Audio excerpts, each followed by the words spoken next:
anyone want to do like a short introduction? So sing along. We should be playing nightingales at the moment. He's just been doing some really beautiful sessions from the woods in Sussex, singing with nightingales, which is online, and I do recommend them. There's some very beautiful. He always gets a musician, and they're really fabulous. Yeah, maybe Mum, you could do a little family introduction. Yeah, that'd be good. So we've known Samly for many years, and he's kind of a when we first met him, he was a song collector. So he was traveling around the world, well, a lot of places in Europe and Ireland, collecting songs from Gypsy and Romanian Romani Gypsy communities, and he for the last few years been working as both as a amazing folk musician, but also doing a lot of curating of different folk. And he's prizes like he's quite often on British radio. Yeah, an incredible advocate for the value of the ancient songs that are passed on orally, the oral generation. And he's also very active in Music Declares Emergency, which is one of the Declares Emergency initiatives in the UK. And at the moment, they've got I think about 800 members, and they're transforming the music industry, looking at kind of everything from how concerts work to how CDs are packaged, and just thinking about the kind of carbon footprint of the entire music industry. So yeah, he's quite active in that, and he's a very extraordinary, lovely person. And he's missing. And he's not yet here. Maybe I could just play one of his songs. He's written a book about nightingales, which Gavin has read. And yeah, the nightingale thing is really extraordinary, because he's been very interested in bird song for many years, and the nightingale has a particularly unusual way of singing, which is, I can't really remember the facts, but it's got this kind of like weird double kind of vocal cord, and it can go into this extraordinary range, and it sings particularly through the night in spring, in May. And I think that he probably will tell you more about it, but the nightingale's very quick to mimic and learn sound. So if you sing to the nightingale, the nightingale will actually kind of respond to or you play music, it will respond to your sound. So it's kind of an extraordinary thing. I'm not sure what that's got to do with peat bogs, but he also talks about the kind of migration of the bird as well, like how the bird comes from like some region of Africa and then flies over, and then in the different seasons they have different bird calls and stuff. Yeah, I mean, it's quite extraordinary to listen to the sounds of a bird who's just flown all the way from Africa. Is mind-boggling, really, that there's something so exquisite in nature. And also you have to, when you go into the woods, you can't do it now, obviously we're in lockdown, but when you go into the woods with Sam, you kind of sit around the campfire, and he tells you lots of things about coppicing and woodlands and nature conservation, and then you have to walk in single file in the dark for a bit of a distance into the woods, so you can kind of get near the birds. It's a very beautiful thing to get underneath the tree. Well, it's get near the tree. And actually, like nightingales live bushes. There's bushes. So where is everybody from on this call? The nightingale, interestingly enough, that sings is actually a male nightingale. Okay. Unlike most of the time when, there's Someone doing all the work. I don't want to say about that. So where is everybody on this call from? I like that guy who's multitasking. I'm from Moniai, southwest Scotland. Aline, I've known Sam and I spent some time in New Zealand travelling and singing together. I'm a folk singer. Wonderful. Sung with Sam, and we've appeared together in the same programme. And so was that summary okay? Can you add anything to it? Yes, I'm a collector. Yes, I'm a song collector too. Yeah, right. I have an archive, Vanishing Scotland, so it's just about, you know, collecting what's there when it's there before it goes. Yeah. There he is. Yeah. Exactly. But Sam, welcome, Sam. I think what Sam does is Sam lets you hear what the old songs would have been like, but he's got a young voice, so it's wonderful. It's like you don't hear the old recordings of the old voices. Sam actually sings like they might have sung when they were young, which is wonderful. We saw him for a second then. He's in. Was he there? Yeah, he's here. He's got some technical issues. We've all got technical issues. So how are you doing under lockdown then? Like, Hello. Welcome. We can't hear you yet. Are you talking to me? Yeah. I'm like, they can't be talking to me. There must be lots of people. They can't be talking to me. We're all waiting for you. I'm so sorry. I did my best to introduce you, and then Alan did much better job, really. Is that Alan Jones? Yes. I don't believe this. It's past my bedtime, I know. That's the problem. Well past my bedtime. I'm glad. You have no idea. I actually worship Alan Jones. He is my hero. I can't believe you're here. I'd give you a fresh baked cream scone with jam, but we can't do that on Zoom. I can do it in our imagination. I'm very sorry. I had to re-update Zoom to get it to work, which took me a bit of a while. Am I totally interrupting? Where are you at in proceedings? Frankie invited me to do an introduction because she thought I probably would say more about you, but then Alan's done also the kind of the next stage of that, which is to say that how she'd been working with you, and she also is a song collector, and I did do quite a lot of talk about nightingales actually, but they're not so common in peat bogs. It's true.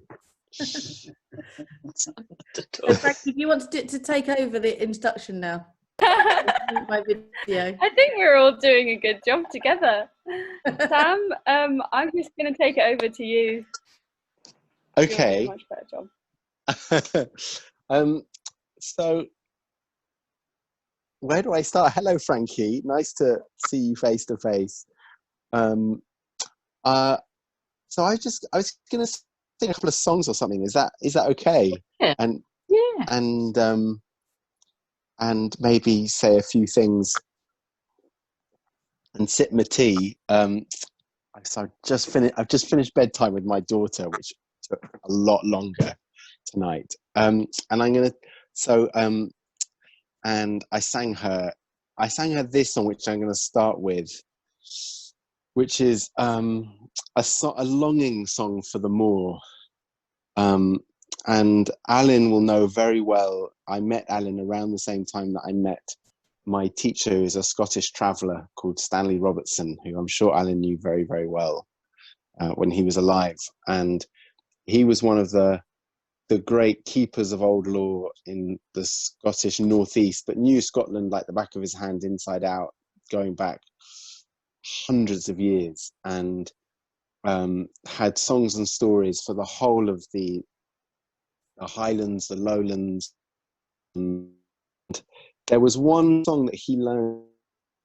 It was the first song I learned from him. That he learned from his old aunt Muggy Stewart, who was a wild old traveller, and you know, like many of the old travelers, had kept the songs going for really over 1,000 years maybe. And she had a voice like the wind. She would howl these songs. And there's an old recording left of her. She died in the 1960s, an old lady, and she'd basically spent her life living outside, and she'd never cut her hair. She had hair going all the way down to her ankles. And there was a song that she taught Stanley called Morloch Maggie, or Muggy, as they see it, Morloch Muggy. Alan, do you know the song Morloch Muggy? Oh, you're muted, so I can't hear you. Oh no. All right, maybe you've been muted by the administrator. Unmute if I want. Yeah, There you are. I do know Morloch Maggie, yes.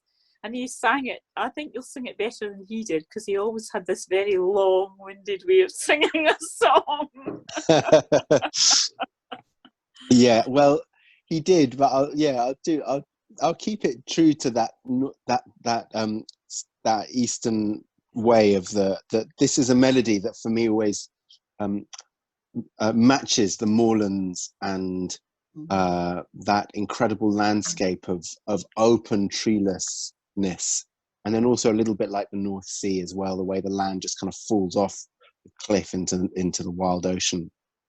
And this was a song that Stanley, as a young man, would when he was a young boy, was asked to sing as the last song on the campfire at night.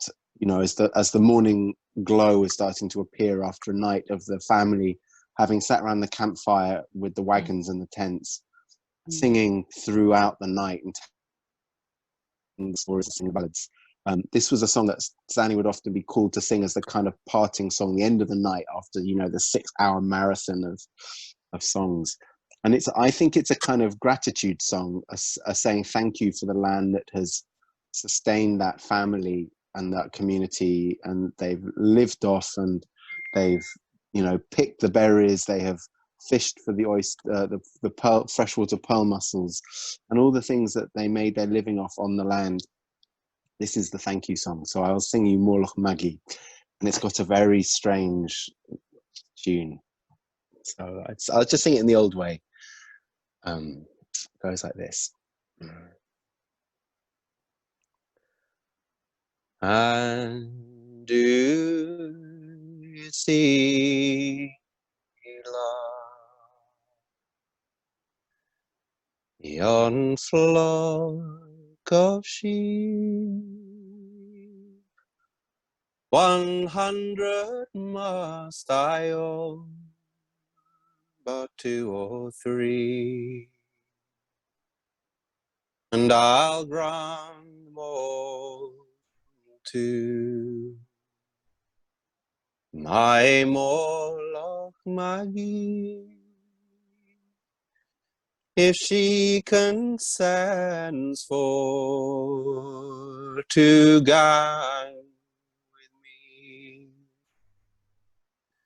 to give consent, love.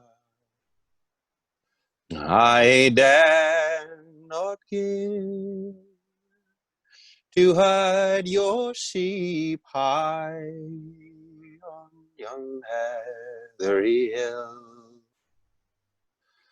and I'll grant them all to my Morloch Maggie, if she consents for to guide with me. And do you see, love, yon herd of cows? 100 must I own, but 2 or 3, and I'll grant them all to my Morloch Maggie, if she consents for to gang with me, to give consent, love, I dare not give, to herd your cows high on yon heathery hill, and I'll grant them all to my Morlock Maggie, if she consents for to gang with me. Do you see, love, yon ships at sea? 100 mast I own, but 2 or 3, and I'll grant them all to my Morlock Maggie, if she consents for to gang with me.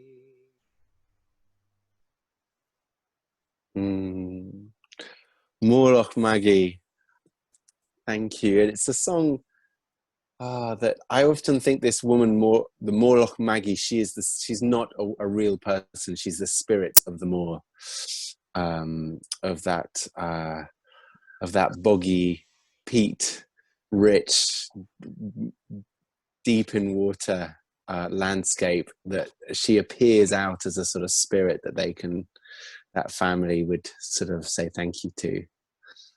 And it's a song of offering, of return, of giving thanks back. So thank you for that. There's another song that I will admit I've never sung before in public, and I'm gonna dare myself to sing this, which is a song that I've loved for many years, and it's funny how things appear like this project here that makes you recall your relationships to certain places, certain landscapes, and for me certain songs that have held a relationship to a place and the quality of that place, and peat bogs and that sort of moorland that I associate with them is somewhere that I've strong love for from a childhood of going camping out on some of those places, and particularly spending time in Ireland where there's enormous peat bogs and you see the giant scars where they've been cutting them for the fires, and in the winter in Ireland, more in Ireland than anywhere else I know, that smell of the smoke dropping out down from the chimneys into the streets, and that reassuringness, that sense of home, of safety and security and warmth that comes from the smell, but of course also the sadness behind that, of what that smell of the smoke represents in terms of the sacrifice of the land, that the land has given its own flesh for our comfort. And this is a song that comes from, I think, the Hebridean Islands, called The Peat Fire Flame. And it's a song about what the peat gives for us. And it's that warmth and that association with community, and the light that comes off it, and the heat, and and more than the heat, that sort of energetic release that has kept communities alive, literally alive, through long, harsh winters. And in that sense, it's a thank you to the land again for what it gives to us, which is something that's common in so many folk songs. So this is the Peat Fire Flame, and I'm going to do it the best I can. Apologies if I make mince of this. Far away and over the moor, more awaits for the boat that's sailing. far away down lowland way, I dreamed a dream I learned glad. By the light of the peat fire flame, light for love, for lilt of laughter. By the light of the peat fire flame, the light the hill folk yearned for. Far away down lowland way, grim's the toil without tune or dreamland. All you need's a creel and love for the dream the heart can weave lad. By the light of the peat fire flame, light for love, for the lilt for laughter. By the light of the peat fire flame, the light the hill folk yearn for.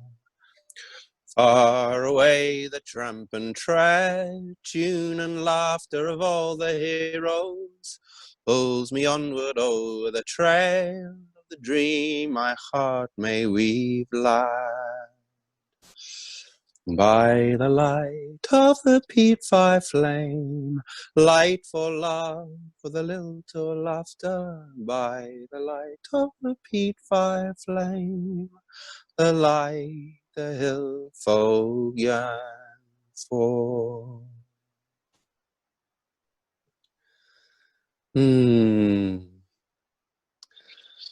Yeah, so there's so much ecology in that peat there, and if you imagine of all the creatures and the amazing beings that live in a turf, a slice of turf, that actually there's a whole other ecosystem and life of community and people and culture that is also lives out of that peat in its last after thousands of years of what it gives itself up for. And I've always thought that's an amazing thing, really.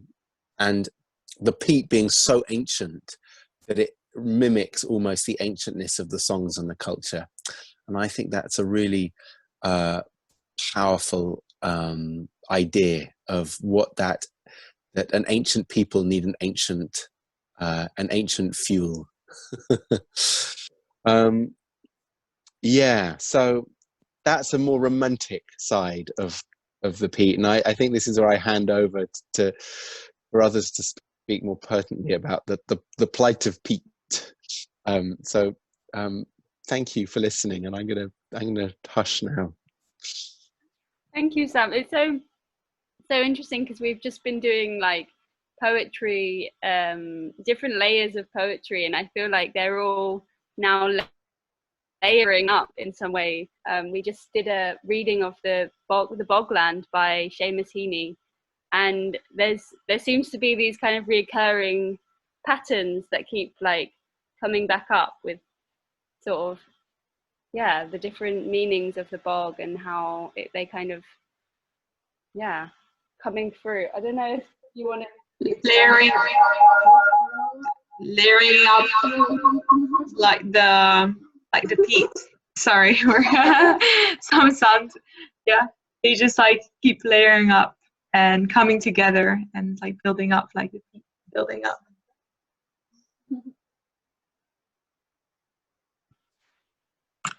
Nice. Yeah, we're having some.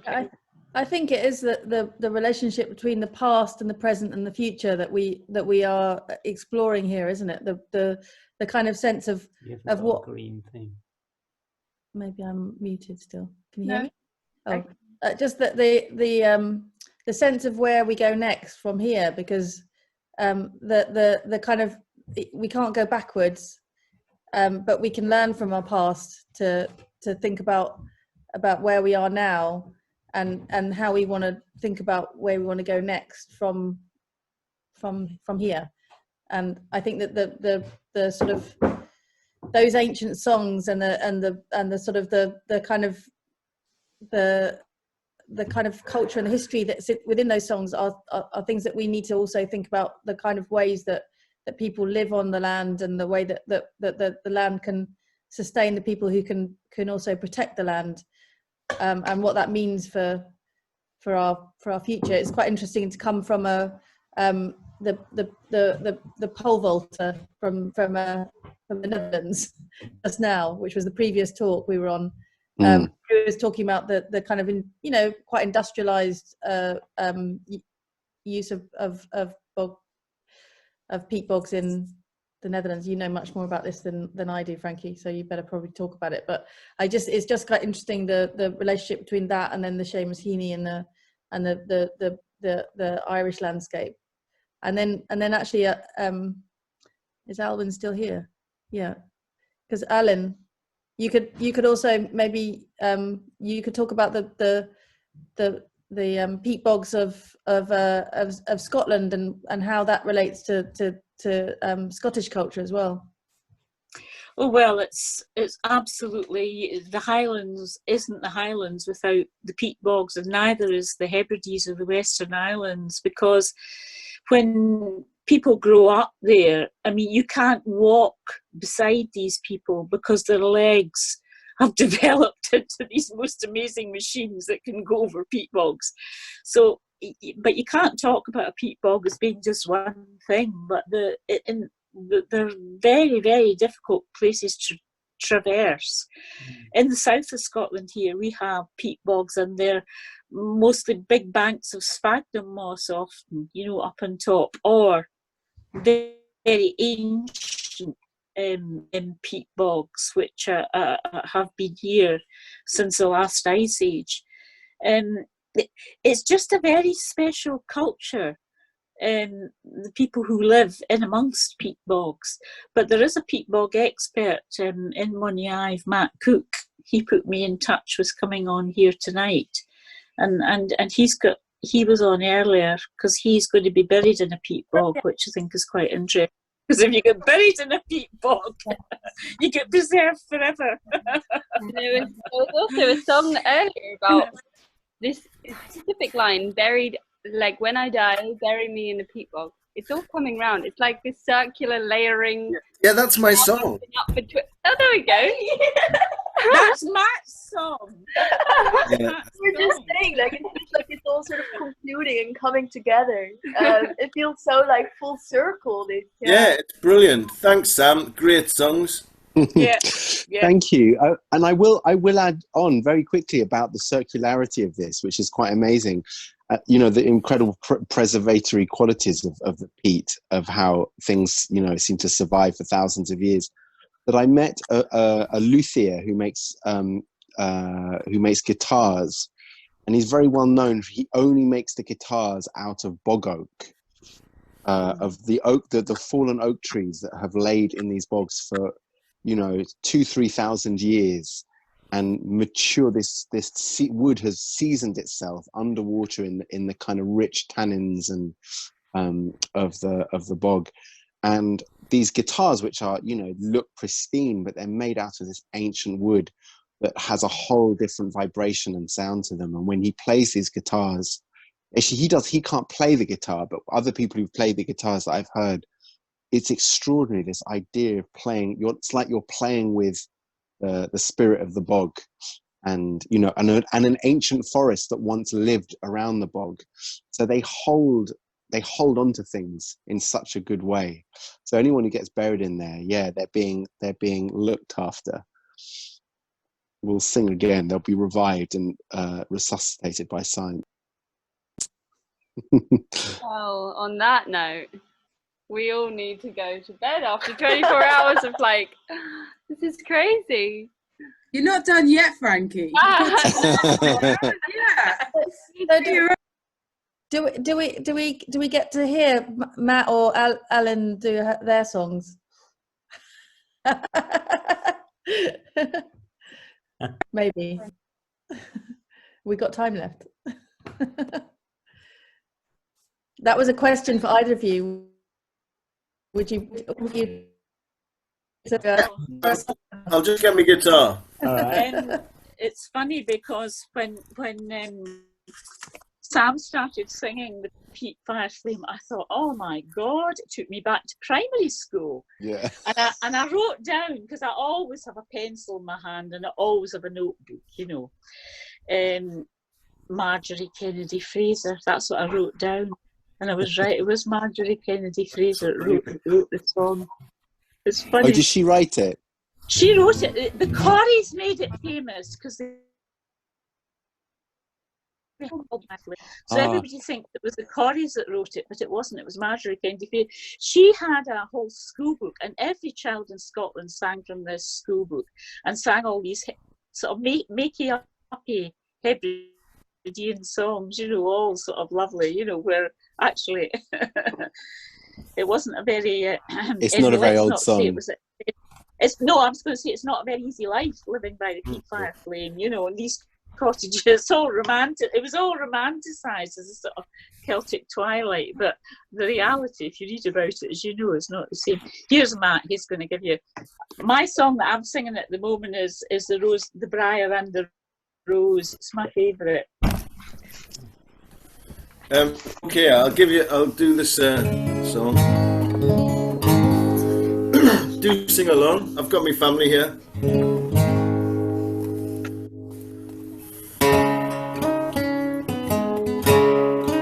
Can you hear that?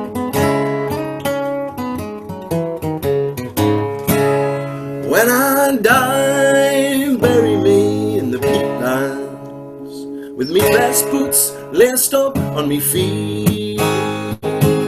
Place me guitar at me left hand in the black acid casket of the peat. For me headstone lay the turf and the heather. In me pockets leave what you don't need to keep. Far below the wind and the weather, the black acid casket of the peat. With me last meal still lying in me stomach, the bread, the beer and the meat, I will lie in peace with the others in the black acid casket of the peat.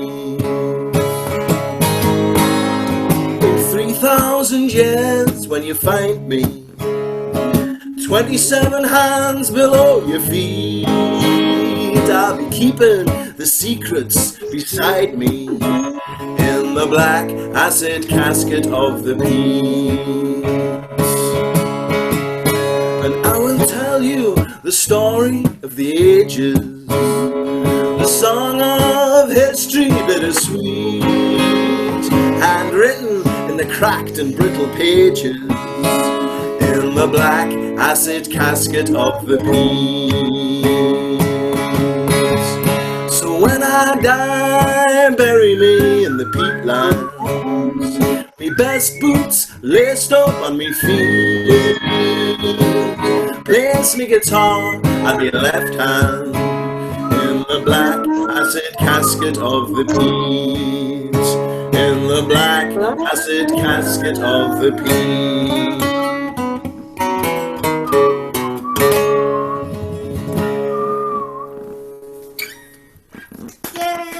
There we are. Thanks. Apologies to my family, they've heard it so many times lately. Wow. I did tweet at some point we'll have a sing-along, and it's turned into that, so I love that. Brilliant. It's the first time I've ever done anything on Zoom, really, apart from work. It's great fun. Well, everyone, thank you so much for coming. Sam, thank you so much. And hope you all have the... Maybe we've run out of time. Have we run out of time for Alwyn to sing her song? Yeah, Aline could do a song, I would have thought. Sorry, Aline. Yeah? Yeah. Okay. I'm getting a nod from Beth, so I'm giving a throwing logistics to the wind kind of nod, so we'll give it a go. Yeah. I don't because sound is not very great in Zoom, but I'll try. I'll just sing you a little bit of it. You can cut me off at any point if I run out of time. I don't mind. I'm not going to things. I sort of sing songs and I get them in my head, and then and this one, I was walking down through the river because the rivers are so low just now, and I saw across the other side of the river a tree, and my son said, "What's that tree?" I said, "It's a rose." He said, "No, it's not a rose." I said, "Yes, it is a rose." He said, "No, it isn't." I said, "Of course it is." So he had to trudge across the river to find out. He says, "Oh, you were right, it is a rose." I said, "I told you I was right." And he started saying, what's that song? And there was this tune, and we were going up and down the river trying to get this tune. Anyway, this is it. And I'll just sing you a first verse and a refrain. I fell asleep down by the stream, and there I had the strangest dream. And down by Brennan's glen there grows a briar and a rose. There's a tree in the forest, but I don't know where. I built a nest out of your hair, and climbing up into the air, a briar and a rose. Well, I don't know how long it's been, but I was born in Brennan's glen, and near the end of spring there grows a briar and a rose. Pick the rose one early morn, I pricked my finger on a thorn. It had grown so high, its winding wove the briar around the rose. I tried to tear them both apart. I felt a bullet in my heart, and all dressed up in spring's new clothes, the briar and the rose. And when I'm buried and in my grave, tell me so I will know. Your tears will fall to make love grow, the briar and the rose. And when I'm buried and in my grave, tell me so I will know. Your tears will fall to make love grow, the briar and the rose. I like songs about babies. Well done! Brilliant, that was amazing. I love graves and death and graveyards. Thank you. It's been so Thank you. Thank you, all of you. Beautiful. Cheery songs from up here.